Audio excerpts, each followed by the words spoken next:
తాడేపల్లిలో టీడీపీ నియోజకవర్గ సాంస్కృతిక విభాగం ప్రధాన కార్యదర్శిగా నియమితులైన కోగంటి ప్రసాద్ను టీడీపీ నాయకులు సన్మానించారు. ఈ కార్యక్రమంలో టీడీపీ రాష్ట్ర బీసీసీఎల్ అధికార ప్రతినిధి దానబోయిన సుందర్రావు యాదవ్, నాయకులు ఐసీ బాపిరెడ్డి, శ్రీనివాస్ రెడ్డి, సత్యం తదితరులు పాల్గొన్నారు. అనంతరం వారు మాట్లాడారు. చాలా సంతోషదగ్గ విషయం.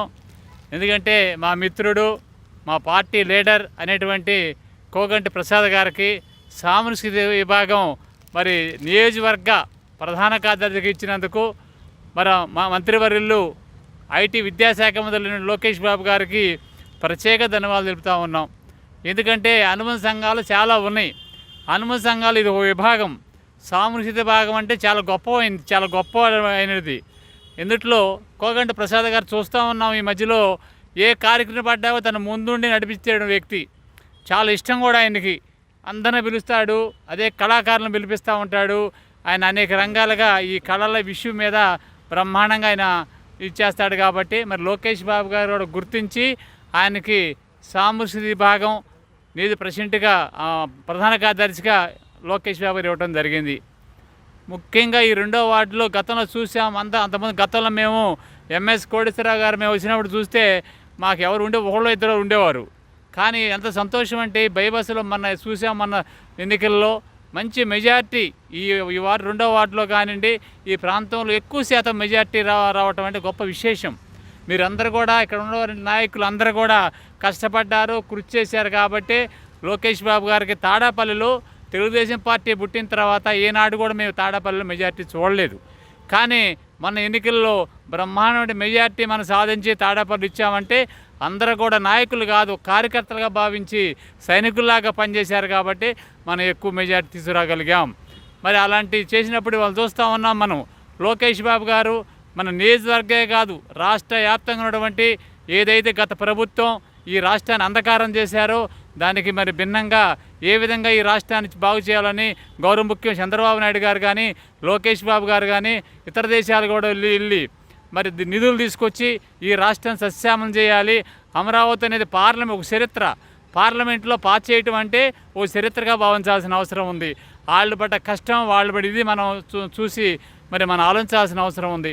ఏదైతే మన నాయకుడు లోకేష్ బాబు గారు అంత కష్టపడుతున్నారో మనందరం కూడా ఒక కార్యకర్తలాగా, ఒక సైనికులాగా ఆయనకి అండగా ఉండాల్సిన అవసరం ఉంది. మనం జరిగినటువంటి ఎన్నికలు ఒకటైతే లోకల్ బాడీస్ వస్తున్నాయి. లోకల్ బాడీస్లో చాలా విలువైనటువంటిది. మనకి ఇంటికి పునాది ఎంతో, లోకల్ బాడీస్ కూడా అంతే మనకి.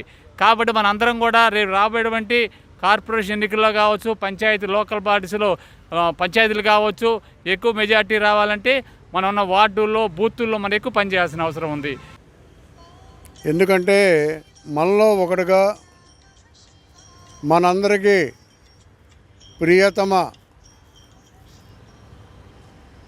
బాధ్యుడిగా ఉంటూ మనందరినీ నిత్యం నవ్విస్తూ కవ్విస్తూ ఎంతో ఆప్యాయంగా ఉన్నటువంటి మన బోళాశంకర్ గారికి మన నియోజకవర్గ సాంస్కృతిక కార్యదర్శి పదవి ఇవ్వటం అనేది చాలా ముఖ్యమైనటువంటి విషయం. ఎందుకంటే ఈ విషయంలో మరి మంగళగిరి కమిటీ వాళ్ళు చాలా జాగ్రత్తగానే ఆలోచించి మిత్రుడు ప్రసాద్ గారికి ఆ పోస్ట్ ఇవ్వటం అనేది ధర్మం అని చెప్పి నా అభిప్రాయం. ఎందుకంటే సాంస్కృతిక కార్యక్రమాలు ఏది చేయాలన్నా, లేదా ఏదన్నా నాటకాలు ఇక్కడ పెట్టేయాలన్నా, లేకపోతే కళాకారులు ఇంతకుముందు మిత్రులు చాలామంది గుమ్మడి లాంటి వాళ్ళు చాలామంది మేధావులు ఉన్నప్పటికీ వాళ్ళందరికీ మనకి పేర్లు అయితే ఇంటా పేపర్లో చూసాం తప్ప పరిచయాలు లేనటువంటి వ్యక్తులు మనం. కానీ ప్రసాద్ గారికి అలా కాదు. వాళ్ళతో నిత్య సంబంధాలుండి వాళ్ళతో స్నేహ చేసేటువంటి వ్యక్తి. అలాంటి వ్యక్తిని ఇక్కడ మన నియోజకవర్గ కార్యదర్శిగా ఇవ్వటం అనేది చాలా అభినందించదగినటువంటి విషయం. ఎందుకంటే మరి ఈ ప్రాంతంలో మరి ఏదైనా కార్యక్రమాలు చేయాలంటే, సాంస్కృతిక ప్రదర్శన చేయాలన్నా ఆయన స్థాయిలో కాకుండా ఇంకా పై స్థాయిలో వాళ్ళని కూడా ఈ ఏరియాకి తీసుకొచ్చి మనందరి ముందు వారి యొక్క కళా ప్రదర్శనలు ఇప్పిస్తానికి దోహదపడతాడని చెప్పి ఆశిస్తూ